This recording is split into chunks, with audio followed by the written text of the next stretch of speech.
बात के ऊपर चुप बैठे, गूंगे बहरे हो चुके हैं ये लोग। सत्ता के लिए किसी हद तक गिरने के लिए तैयार है। चलिए एसएन जी के पास चलते हैं। आपने तमाम जो आरोप हैं बीजेपी पर लगाए हैं, एसएन जी से जवाब ले लेते हैं। एसएन जी, इसी के साथ मेरा ये सवाल है, विभागों का बंटवारा तो कर दिया गया है, लेकिन क्या सहयोगी दल इससे खुश नजर आएंगे और क्या 5 साल तक आगे भी खुश रहेंगे? एक और सवाल मेरा यहाँ पर आपसे, ये निर्बाध तरीके से अभी तक बीजेपी के जो फैसले थे, चाहे मोदी सरकार 1 या मोदी सरकार 2.0 की बात करें, वो आगे भी जारी रहते थे, लेकिन इस बार स्थितियां और परिस्थितियां दोनों ही अलग हो गई और ऐसे में जब सामने मजबूत विपक्ष नजर आ रहा हो तो किस तरीके से बीजेपी से देखिए? दीपशिखा जी, दोनों बातों का जवाब देता हूँ। पहले आपकी बात का जवाब देता हूँ। देखिए, आज लोकतंत्र कायम है जी। आज ईवीएम पे भी गाली नहीं है और एनडीए की सरकार बन गई, ये सब लोगों ने देखा।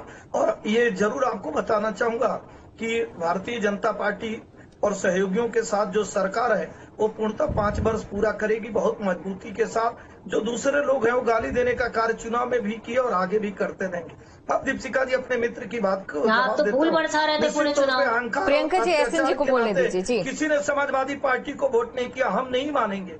हम नहीं मानेंगे कि राम तो मंगलसूत्र याद आ रहा के नाते समाजवादी पार्टी को वोट मिला। हम नहीं मानेंगे कि वाराणसी में और कानपुर में विस्फोट कराने के नाते लोगों ने समाजवादी पार्टी को वोट नहीं किया। और दीपशिखा जी, हम ये भी नहीं मानेंगे कि लड़के हैं, गलती हो जाए के नाते समाजवादी पार्टी को वोट मिला और जो मछली कांड करते थे अपराधियों को मछली खिलाने का, उसके नाते भी वोट किया। ऐसा नहीं मानेंगे।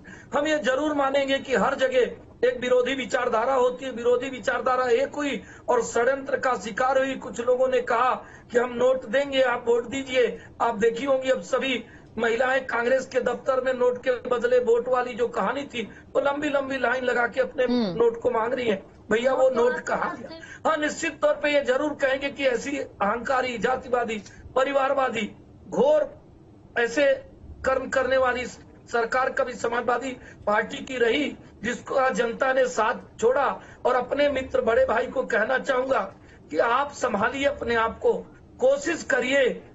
आपके साथ ही भारत की बहुत सारी पार्टियां कांग्रेस से निकलकर बनी जो केंद्र में सरकार बना रही हैं, लेकिन आप गाली देने से बाज नहीं आ रहे हैं। आप स्वतः प्रयास नहीं कर रहे हैं कि हम एक अच्छा प्रयास करें। दूसरी हमारी बात कांग्रेस की अभी कह रही थी। देखिए दीपशिखा जी, कांग्रेस की सरकार जहां जहां रहती है उसके अत्याचार और हाहाकार को आप देखना चाहेंगी। पंजाब में इनकी सरकार रहती है, मादक द्रव्यों की तस्करी बढ़ जाती है। राजस्थान में इनकी सरकार रहती है, 7,000। यानी कि सबकी सरकारों में कोई ना कोई कमी जरूर रही है और कोई ना कोई अच्छाई जरूर रही है, जिसका गुणगान जहां पर तमाम प्रवक्ता अपनी पार्टी के तौर पर करते हैं, तो वहीं दूसरी तरफ उन्हीं गलतियों का बखान दूसरी पार्टियों पर निशाना साधने के लिए करते हैं। प्रियंका जी, आपसे मेरा ये सवाल, देखिए 2024 का ये चुनाव भी गजब का चुनाव रहा। कांग्रेस खुश है कि पहले से ज्यादा सीटें कांग्रेस के हाथ लग गई, सपा खुश है, सपा का प्रदर्शन बेहतर हो गया, बीजेपी खुश है, एनडीए की सरकार बन गई और ईवीएम भी खुश है कि उस पर अब किसी ने आरोप नहीं लगाया। देखिए, मैं सिर्फ इतना कहना चाह रही हूँ, अभी ये कह रहे थे कि जो है कि वहां पे मादक पदार्थों की जो है तस्करी बढ़ गई। इनसे पूछना चाहूंगी, मुद्रा कोर्ट पे ये कुंटलों जो पकड़ी जा रही है वो किसके कहाँ पे पकड़ी जा रही है?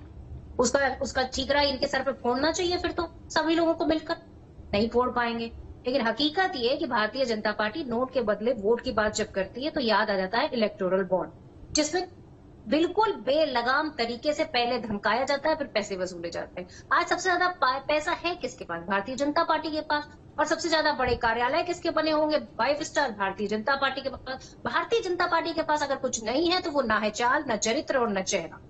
ये जिस तरह से महिलाओं के ऊपर अत्याचार कर रहे हैं, मुझे लगता है कि बहुत जल्दी इस देश की महिलाएं इनसे ऊब कर इन्हें पूरी तरीके से सत्ता से बेदखल करेंगी। और हकीकत ये है कि इस देश की महिलाओं को भी समझ में आ गया है कि अपनी बेटियों को बचाना है तो सिर्फ और सिर्फ भारतीय जनता पार्टी के नेताओं से बचाना है। चलिए तारिक जी के पास चलते हैं। तारिक जी, यही सवाल जो प्रियंका जी से मैंने पूछा, मैं आपसे भी पूछ लेती हूँ कि ईवीएम पर जो आरोप लग रहे थे बीजेपी के जीतने से पहले, वो जब एनडीए की सरकार बनती है या फिर सपा का अच्छा प्रदर्शन होता है उसके बाद वो गायब हो जाते हैं।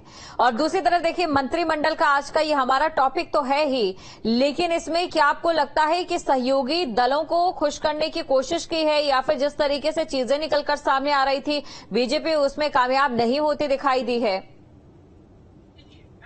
ये जो सहयोगी है के साथ विचारधारा का बड़ा विरोधाभास। हाँ, क्यों? क्योंकि टीडीपी से इनका पहले भी मामला खराब हो चुका है। वो स्पेशल स्टेटस मांग रहे थे, इन्होंने नहीं दिया, वो अलग हो गए। यही मामला तमाम चीजें इनके साथ भी हैं, नीतीश साहब के साथ। भारत की सबसे बड़ी तीसरी पार्टी का एसएन सिंह साहब मजाक उड़ा रहे हैं, मजाक उड़ाएं, मुझे अच्छा लगता है। हमें गुंडा कहें, मुझे अच्छा लगता है। क्यों? क्योंकि जनता करारा जवाब देती है। जनता ने समाजवादी को वोट दिया। आप उत्तर प्रदेश की जनता के प्रबुद्धता पर सवाल उठा रहे हैं। अगर वही जनता 22 में आपको प्रचंड बहुमत दे दे तो वो समझदार है, और हमको अगर दे दे तो वो बेवकूफ। ये स्टैंडर्ड है इनका, उत्तर प्रदेश की महान जनता का। मैं हाथ जोड़कर उत्तर प्रदेश की जनता से निवेदन करता हूं कि न्याय करें। आप महान हैं, मुझे इस पे कोई सवाल नहीं करना। अगर आपने 22 में बीजेपी को लाया, आप तब भी महान थे। आज आपने हमको वोट दिया, आज आप तब भी महान हैं। आपकी प्रबुद्धता पर मुझे कोई सवाल नहीं है। आप सबसे प्रबुद्ध हैं और आप बहुत समझदार हैं। आपकी समझदारी पे मैं कभी सवाल नहीं उठाऊंगा। ये बीजेपी के लोग उठाएं। उत्तर प्रदेश की जनता महान है। तारिक जी, शिवराज सिंह चौहान का मैं जिक्र करना चाहूंगी।